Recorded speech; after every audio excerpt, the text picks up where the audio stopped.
Hello everyone, स्वागत है आप सबका learning with Gautam YouTube channel में। तो आज की इस वीडियो हम करने वाले हैं क्लास 12th हिस्ट्री के यानी कि इतिहास के most important objective question answer को, जो कि आपके आने वाले बोर्ड एग्जाम के लिए काफ़ी ज़्यादा इंपॉर्टेंट प्रश्न रहने वाला है। तो आप लोग वीडियो को अच्छे से ध्यानपूर्वक और लास्ट तक जरूर देखिएगा। तो चलिए शुरू कर लेते हैं फर्स्ट क्वेश्चन से। और फर्स्ट क्वेश्चन है हमारा, अशोक किस वंश का शासक था? अशोक जो था यह किस वंश का शासक था? मौर्य वंश, गुप्त वंश या फिर कुषाण वंश? तो अशोक को याद रखना है, मौर्य वंश का शासक था अशोक। ऑप्शन नंबर ए हो जाएगा। नेक्स्ट क्वेश्चन है हमारा, महाजनपदों की संख्या कितनी थी? महाजनपद जो थे वो कितने थे? 16, 14, 10 या फिर 18? तो महाजनपदों की जो संख्या है वो 16 थी, यानी महाजनपद 16 थे। ऑप्शन नंबर ए हो जाएगा। अगला क्वेश्चन करते हैं और नेक्स्ट क्वेश्चन है हमारा, हड़प्पा सभ्यता के लोग किस चीज़ के निर्माण के लिए प्रसिद्ध थे? हड़प्पा सभ्यता के जो लोग थे वह किस चीज़ की निर्माण करने के लिए, किस चीज़ को बनाने के लिए प्रसिद्ध थे? तो नगर नियोजन कला के लिए हड़प्पा सभ्यता के जो लोग थे वो प्रसिद्ध थे। किसके लिए? तो नगर नियोजन कला के लिए। ऑप्शन नंबर डी हो जाएगा। अगला क्वेश्चन है, बौद्ध धर्म की स्थापना किसने की थी? बौद्ध धर्म की जो स्थापना है किसने किया था? तो गौतम बुद्ध ने क्या किया था? बौद्ध धर्म की स्थापना की थी। ऑप्शन नंबर बी हो जाएगा। अगला क्वेश्चन है हमारा, गुप्त काल में किसे भारतीय पुनर्जागरण का युग कहा गया है? गुप्त काल में किसे जो है किसके काल को भारतीय पुनर्जागरण का जो काल है या फिर युग है वो कहा गया है? किसके काल को कहा गया है? 4 ऑप्शन दिया हुआ है और इसमें से आपको बताना है। तो गुप्त काल को, भारतीय जो पुनर्जागरण का युग है वो किसको कहा जाता है? तो गुप्त काल को कहा जाता है। ऑप्शन नंबर इसका बी हो जाएगा। अगला क्वेश्चन है हमारा, पाणिनि किस विषय के लिए प्रसिद्ध विद्वान थे? पाणिनि जो थे किस विषय के, किस सब्जेक्ट के प्रसिद्ध विद्वान थे? तो व्याकरण के पाणिनि जो थे ये प्रसिद्ध विद्वान थे। ऑप्शन नंबर इसका सी हो जाएगा। नेक्स्ट क्वेश्चन है हमारा, किसने अर्थशास्त्र नामक पुस्तक लिखी है? किसके द्वारा अर्थशास्त्र नामक पुस्तक जो है लिखा गया है? ये इंपॉर्टेंट क्वेश्चन है और कई बार आपके एग्जाम में ऑलरेडी पूछा जा चुका है कि अर्थशास्त्र के लेखक कौन है या इसके रचनाकार कौन है। इस तरह से क्वेश्चन पूछा जाएगा। तो याद रखना है, चाणक्य के द्वारा अर्थशास्त्र नामक जो पुस्तक है वो लिखी गई थी। ऑप्शन नंबर डी हो जाएगा। अगला क्वेश्चन है हमारा, कनिष्क किस धर्म का संरक्षक था? कनिष्क जो थे ये किस धर्म के संरक्षक थे? तो बौद्ध धर्म के संरक्षक कौन थे? तो कनिष्क थे। याद रखना है, जैन धर्म नहीं होगा, क्या होगा? तो बौद्ध धर्म। कनिष्क जो थे ये बौद्ध धर्म के संरक्षक थे। ऑप्शन नंबर बी हो जाएगा। अब अगला क्वेश्चन करते हैं और नेक्स्ट क्वेश्चन है हमारा, आर्य समाज के संस्थापक कौन थे? आर्य समाज के संस्थापक कौन थे? और ये भी वेरी इंपॉर्टेंट क्वेश्चन है, कई बार पूछा गया है एग्जाम में। तो दयानंद सरस्वती जो है ये थे आर्य समाज के संस्थापक। आर्य समाज के संस्थापक कौन थे? तो याद रखिएगा, Dayanand Saraswati. Option number A हो जाएगा। अगला क्वेश्चन है, विदेशों में बौद्ध धर्म का प्रचार किसके काल में सबसे अधिक हुआ था? विदेशों में बौद्ध धर्म का जो प्रचार है वो सबसे ज़्यादा किसके समय में हुआ था? किसके समय में हुआ था? तो अशोक के समय में हुआ था। ऑप्शन नंबर इसका ए हो जाएगा।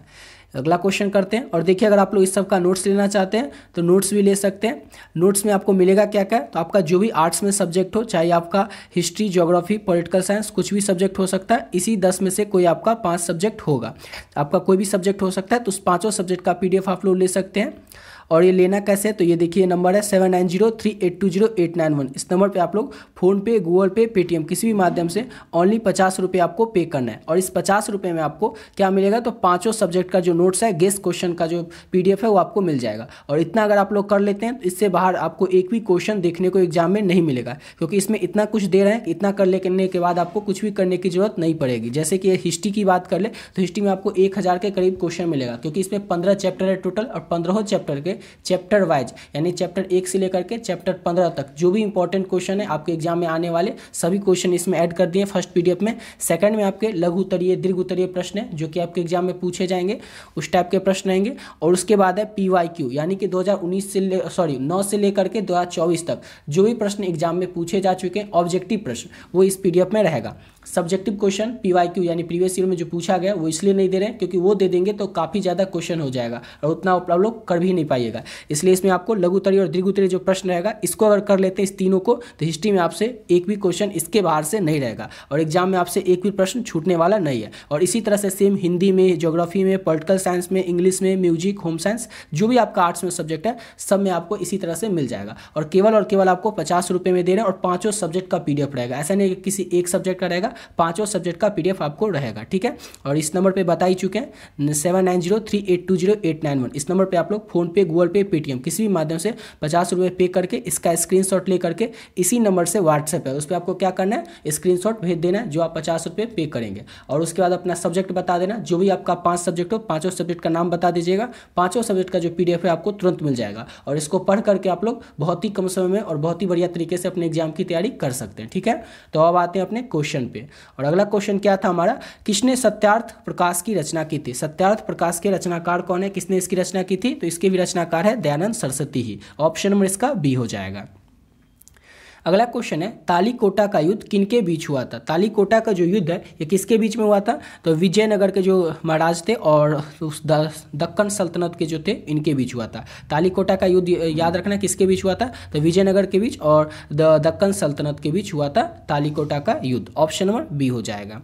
अब अगला क्वेश्चन है हमारा, सिंधु घाटी सभ्यता का सबसे बड़ा नगर कौन सा था, हड़प्पा, मोहनजोदारो, कालीबंगा या फिर लोथल। तो याद रखना है सिंधु घाटी सभ्यता का सबसे बड़ा जो नगर है ये मोहनजोदारो था। और पिछले 14 से 15 साल में क्वेश्चन 7 से 8 बार पूछा गया, यानी कि किसी एक बार नहीं पूछता, नहीं तो हर एक साल ये क्वेश्चन पूछ ही लेता है, इसलिए अच्छे से याद रखेगा।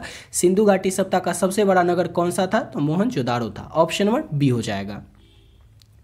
अगला क्वेश्चन है, किस गुप्त शासक को भारत का नेपोलियन कहा जाता है। ये क्वेश्चन भी आपके एग्जाम में 5 से 6 बार पूछा जा चुका है पिछले 10 साल में, तो इसको भी अच्छे से याद रखिएगा कि किस गुप्त शासक को भारत का नेपोलियन कहा जाता है, तो समुद्रगुप्त को भारत का नेपोलियन कहा जाता है। ऑप्शन नंबर ए हो जाएगा।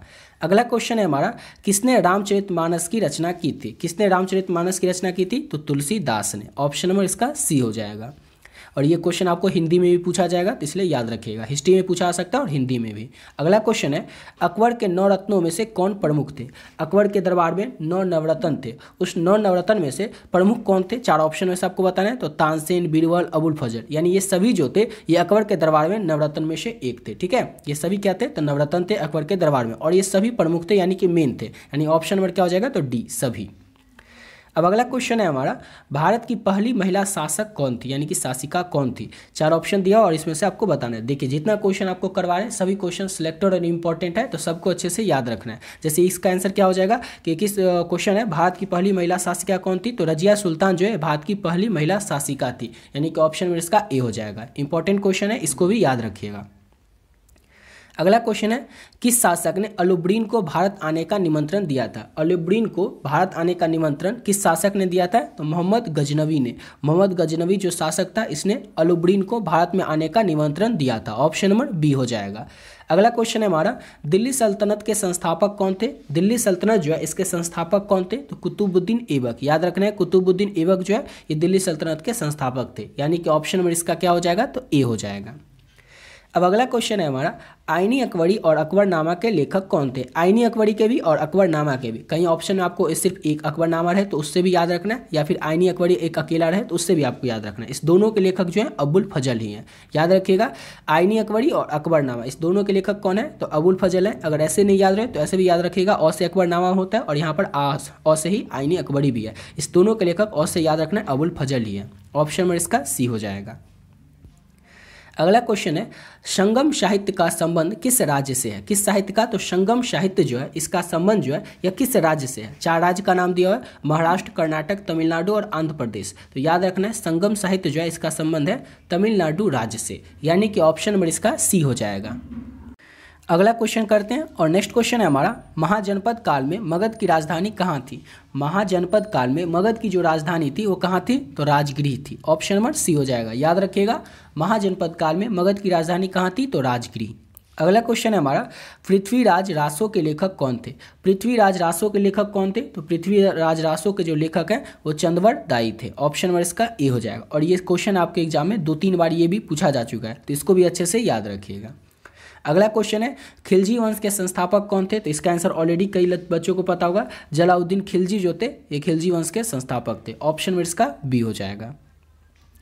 अगला क्वेश्चन है, दिल्ली का लौह पुरुष किसे कहा गया। दिल्ली का यहाँ पर पूछा जा रहा है लौह पुरुष, ठीक है। तो यहाँ पर कहा गया दिल्ली का लौह पुरुष बलबन को, लेकिन सिर्फ अगर रहेगा लौह पुरुष तो वो सरदार वल्लभ भाई पटेल को कहा जाता है, लेकिन यहाँ पर दिल्ली लगा हुआ है इसलिए याद रखिएगा बलबन को कहा जाता है दिल्ली का लौह पुरुष। ऑप्शन नंबर ए हो जाएगा।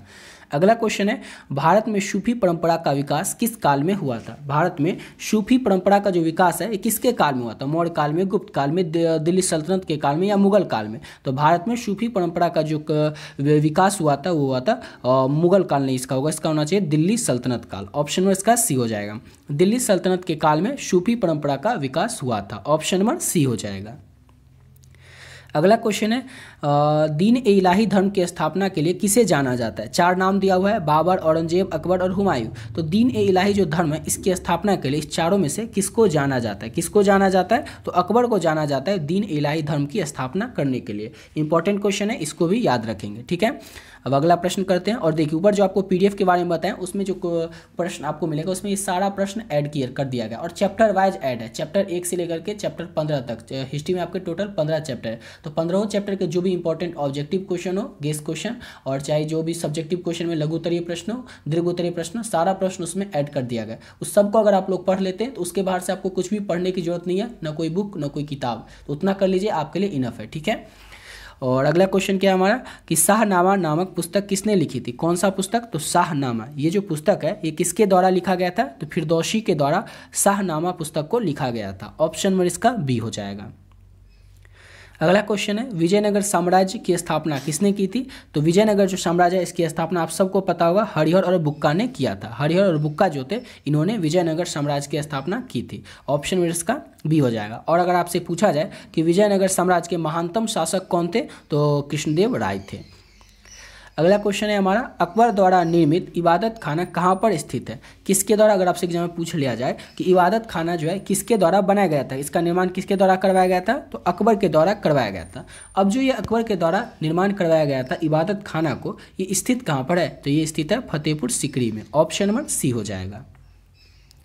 अगला क्वेश्चन है, गांधी इरविन समझौता कब हुआ था? गांधी इरविन समझौता जो है ये कब हुआ था? तो 1931 यानी कि 1931 में गांधी और इरविन समझौता हुआ था। ऑप्शन नंबर बी हो जाएगा। ये क्वेश्चन भी 2-3 बार पूछा गया, 17 में भी पूछा गया था, तो याद रखिएगा इसको। अगला क्वेश्चन है, किस अधिनियम के द्वारा भारत में द्वैध शासन की स्थापना की गई थी? किस अधिनियम के द्वारा भारत में जो है द्वैध शासन की स्थापना की गई थी? तो 1919 का अधिनियम। और ये इंपॉर्टेंट है, 1919 का अधिनियम सब्जेक्टिव क्वेश्चन में पूछा जाएगा कि 1919 का जो अधिनियम था, 1919 का अधिनियम, ये क्या था? तो याद रखिएगा, जब सब्जेक्टिव क्वेश्चन आपको करवाएंगे उस समय आपको बता देंगे। ठीक है, तो क्वेश्चन था हमारा किस अधिनियम के द्वारा द्वैध शासन, तो ये ऑब्जेक्टिव बस इतना याद रखना है, द्वैध शासन का जो स्थापना है ये 1919 के अधिनियम के द्वारा किया गया था। ऑप्शन नंबर इसका बी हो जाएगा। अगला क्वेश्चन करते हैं और नेक्स्ट क्वेश्चन है हमारा, किस आंदोलन के दौरान महात्मा गांधी ने करो या मरो का नारा दिया था? करो या मरो का जो नारा है ये महात्मा गांधी ने दिया था, याद हो गया। अब आपको बताना है ये किस आंदोलन के दौरान महात्मा गांधी ने ये नारा दिया था? तो भारत छोड़ो आंदोलन के दौरान करो या मरो का नारा महात्मा गांधी ने दिया था। ऑप्शन नंबर सी हो जाएगा। अगला क्वेश्चन है, साइमन कमीशन भारत कब आया था? तो साइमन कमीशन जो है भारत में 1928 यानी कि 1928 में साइमन कमीशन जो है ये भारत में आया था। ऑप्शन में इसका सी हो जाएगा। साइमन कमीशन का बहुत ज़्यादा विरोध किया गया था भारत में, और इसी समय में साइमन कमीशन का विरोध करते ही लाला लाजपत राय का जो है मृत्यु हो गई थी। याद रखना है, लाला लाजपत राय की मृत्यु किसके विरोध करते हुए हो गया था? तो साइमन कमीशन का विरोध कर रहे थे लाला लाजपत राय कि ये नहीं भारत में लागू होना चाहिए। उसी के विरोध करते समय अंग्रेजों ने उन पर लाठी बरसाई थी और उसी के कारण उनकी मृत्यु हो गई थी। अब अगला क्वेश्चन करते हैं और नेक्स्ट क्वेश्चन है हमारा, सुभाष चंद्र बोस ने आज़ाद हिंद फौज की स्थापना कहाँ पर की थी? सुभाष चंद्र बोस जो थे उन्होंने आज़ाद हिंद फौज की स्थापना की थी, ये तो समझ गए, लेकिन कहाँ पर किए थे? तो सिंगापुर में सुभाष चंद्र बोस ने आज़ाद हिंद फौज की स्थापना की थी। ऑप्शन नंबर बी हो जाएगा। अगला क्वेश्चन है, चंपारण सत्याग्रह महात्मा गांधी के द्वारा किसके खिलाफ शुरू किया गया था? ये जो चंपारण सत्याग्रह शुरू हुआ था, कब शुरू हुआ था? तो 1917 में चंपारण सत्याग्रह शुरू हुआ था। तो ये शुरू महात्मा गांधी किसके खिलाफ शुरू किए थे? तो अंग्रेज सरकार के खिलाफ शुरू किए थे। चंपारण सत्याग्रह महात्मा गांधी शुरू कब किए थे? तो 1917 में। अगला क्वेश्चन है, मोहम्मद अली जिन्ना ने मुस्लिम लीग का नेतृत्व कब शुरू किया था? मोहम्मद अली जिन्ना जो था वो मुस्लिम लीग का नेतृत्व कर रहा था। तो नेतृत्व करना उसने कब से स्वीकार किया था? तो 1940 यानी कि 1940 से मोहम्मद अली जिन्ना ने मुस्लिम लीग का नेतृत्व करना शुरू कर दिया था। ऑप्शन में इसका डी हो जाएगा। अगला प्रश्न है हमारा, पुर्तगालियों ने भारत में सबसे पहले अपना व्यापारिक केंद्र कहाँ पर स्थापित किया था। पुर्तगाली जो भारत में आए थे उन्होंने सबसे पहले अपना व्यापारिक केंद्र जो था वो कहाँ पर स्थापित किया था, तो कालीकट में। कहाँ पर, तो कालीकट में पुर्तगालियों के द्वारा भारत में सबसे पहले अपना व्यापारिक केंद्र को स्थापित किया गया था। ऑप्शन नंबर सी हो जाएगा। अगला क्वेश्चन है, लॉर्ड वेल्जली के समय में कौन सी महत्वपूर्ण नीति लागू की गई थी। किसके समय में, तो लॉर्ड वेल्जली के समय में कौन सी महत्वपूर्ण नीति जो थी वो लागू किया गया था, तो सहायक संधि प्रणाली। सहायक संधि प्रणाली जो है ये लॉर्ड वेल्जली के समय में ही जो महत्वपूर्ण नीति थी ये लागू की गई थी। ऑप्शन नंबर बी हो जाएगा। अगला क्वेश्चन है, भारत में रेलवे का पहला मार्ग कब और कहाँ शुरू किया गया था। ये वेरी इंपॉर्टेंट क्वेश्चन है। अगर आपसे एग्जाम में इतना पूछ लेगा कि भारत में रेलवे मार्ग की शुरुआत कब की गई थी, तो याद रखना है 1853 में। और ये कहाँ से कहाँ तक चली थी ये पहली रेलगाड़ी, तो मुंबई से ठाणे तक। जगह भी पूछ सकता है, दोनों पूछ सकता है, या कोई एक पूछ सकता है, समझ गए। अगर डेट पूछे, जगह पूछे, दोनों को अच्छे से याद रखेगा। और ये फिक्स रहता है कि कोई ना कोई इसमें से एक पूछ ही लेता है, ठीक है। इसलिए यहाँ पर दोनों आपको दिया हुआ है कि भारत में पहले जो रेलवे मार्ग है उसकी शुरुआत 1853 में की गई थी। और ये कहाँ से कहाँ तक शुरू हुआ था, तो ये मुंबई से ठाणे तक चला था। ऑप्शन नंबर क्या हो जाएगा, ए हो जाएगा। अगला क्वेश्चन है, किसे भारतीय पुनर्जागरण का जनक कहा जाता है। भारतीय पुनर्जागरण का जनक किसे कहा जाता है, राजा राममोहन राय को कहा जाता है। ऑप्शन नंबर इसका ए हो जाएगा। याद रखिएगा, राजा राममोहन राय जो थे इनको भारतीय पुनर्जागरण का जनक कहा जाता है। ऑप्शन नंबर ए हो जाएगा। अगला क्वेश्चन है, मृत्यु कक्षों का नायक उपनाम किसे दिया गया था। मृत्यु कक्षों का जो नायक है ये उपनाम किसको दिया गया था, तो भगत सिंह को दिया गया था। ऑप्शन नंबर इसका डी हो जाएगा। अगला क्वेश्चन है हमारा, किसने हिंद स्वराज पुस्तक लिखी थी। हिंद स्वराज नामक पुस्तक जो है ये किसने लिखा था, तो महात्मा गांधी जो थे इन्होंने हिंद स्वराज नामक पुस्तक लिखी थी। ऑप्शन नंबर इसका ए हो जाएगा। अगला क्वेश्चन है, अजंता की गुफाएं किस धर्म से संबंधित हैं। अजंता की जो गुफाएं हैं या किस धर्म से संबंधित है, तो बौद्ध धर्म से संबंधित है अजंता की गुफाएं। इंपॉर्टेंट क्वेश्चन है, याद रखिएगा। अजंता की गुफाएं किस धर्म से संबंधित है, तो बौद्ध धर्म से। ऑप्शन नंबर इसका बी हो जाएगा। नेक्स्ट क्वेश्चन है हमारा, अगला क्वेश्चन, भारत का पहला अखबार बंगाल गजट किसने शुरू किया था। अगर आपसे एग्जाम में पूछते कि भारत का पहला अखबार का नाम क्या था, तो बंगाल गजट था। अब इसको शुरू किसके द्वारा किया गया था, तो याद रखना है जेम्स ऑक्स्टन हिक्की के द्वारा। जेम्स ऑक्स्टन हिक्की के द्वारा बंगाल गजट नामक जो भारत का पहला अखबार था उसको शुरू किया गया था। ऑप्शन नंबर बी हो जाएगा। अगला क्वेश्चन है, सुभाष चंद्र बोस ने कौन सा नारा दिया था। सुभाष चंद्र बोस जो थे इन्होंने कौन सा नारा दिया था। ये सेम प्रश्न आपसे 2021 में भी पूछा गया था। तुम मुझे खून दो, मैं तुम्हें आज़ादी दूंगा। ये नारा किसने दिया था, तो सुभाष चंद्र बोस ने। ये प्रश्न भी कई बार आपके एग्जाम में पूछा जा चुका है, जैसे कि लेटेस्ट अभी 2021 में पूछा गया था। ऑप्शन में इसका सी हो जाएगा।